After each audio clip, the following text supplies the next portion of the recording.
what has happened in Delhi is a very sad story. You have also been trying to source these concentrator.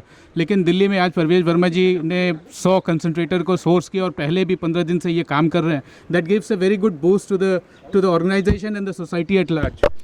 पहले तो मैं बधाई देना चाहूँगा परवेश जी को, जो इतनी बड़ी काम आज जो किए हैं, 100 कॉन्सनट्रेटर्स ला के वितरण किए हैं ताकि हमारे कार्यकर्ता इनके कॉन्स्टिट्यूंसी में हर जगह जहाँ किसी की दिक्कत हो ऑक्सीजन की, वहाँ पहुँच के उनके मदद कर पाएँ.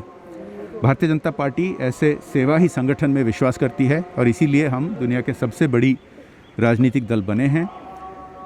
जब कोरोना शुरू हुआ, 1.25 साल में भारतीय जनता पार्टी के लाखों करोड़ों कार्यकर्ता ने लगभग 25 करोड़ लोगों को भोजन वितरण किया और ऐसे बहुत सारे अभियान किए.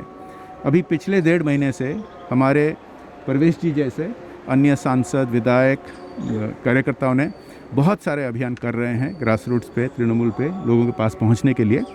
और ऑक्सीजन की जो कमी है, जहां यहाँ दिल्ली में मिसमैनेजमेंट हुई है लोकली, उसको ओवरकम करने के लिए खास करके ऐसा जो अभियान, ये बहुत ही महत्वपूर्ण है.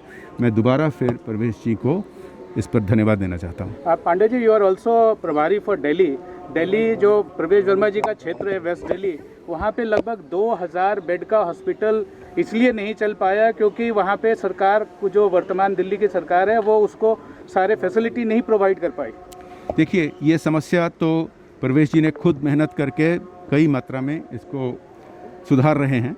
लेकिन जो बेड की समस्या, ऑक्सीजन की समस्या आप कह रहे हैं, पिछले 1 साल से दिल्ली सरकार ने ना कोई बेड, ना आईसीयू, ना वेंटिलेटर जुड़ा.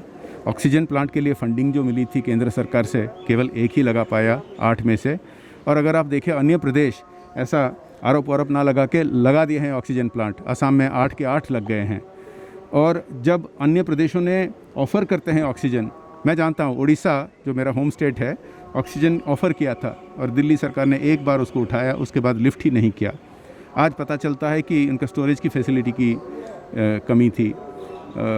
जब ये सर्च शुरू हुआ, दिल्ली के मुख्यमंत्री स्वयं आप लोगों को, मीडिया को बोले कि ऑक्सीजन की कोई कमी नहीं है, बेड की कोई कमी नहीं है. उसके 4 दिन के बाद बोले भयंकर कमी है. फिर आरोप लगाने लगे, जबकि पर कैपिटा बेसिस दिल्ली को सबसे मैक्सिमम ऑक्सीजन एलोकेट किया गया if you compare with population of Mumbai and other states. तो ये आरोप के राजनीति में ना लगकर अगर काम में लगे, मेरे ख्याल में हम बहुत कुछ इसको सुधार सकते थे जल्दी. सर, कल सत्येंद्र जैन जी ने, जो हेल्थ मिनिस्टर भी हैं दिल्ली के, उन्होंने कहा कि भारत सरकार खरीदे सारे स्टेट्स के on behalf of all the states, India government should by the vaccine. अब ये वैक्सीन का भी एक नया प्रॉब्लम शुरू हो सकता है क्योंकि third wave is also very round the corner.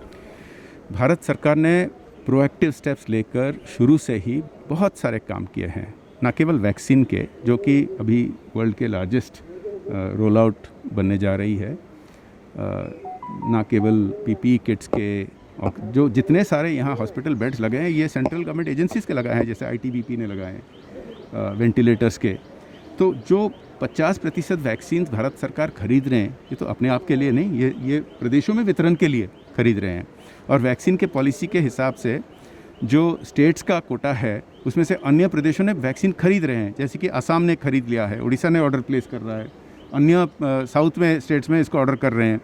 Delhi के सरकार केवल एक इंक्वायरी लेटर भेजी थी, नो ऑर्डर, और अभी आरोप दे रहे हैं कि वैक्सीन कोई भेज नहीं रहा है. भाई, इंक्वायरी लेटर से कोई थोड़ी ना वैक्सीन भेजेंगे, वो ऑर्डर प्लेस करना पड़ेगा. इनको स्टेट गवर्नमेंट को कदम लेना पड़ेगा. Thank you.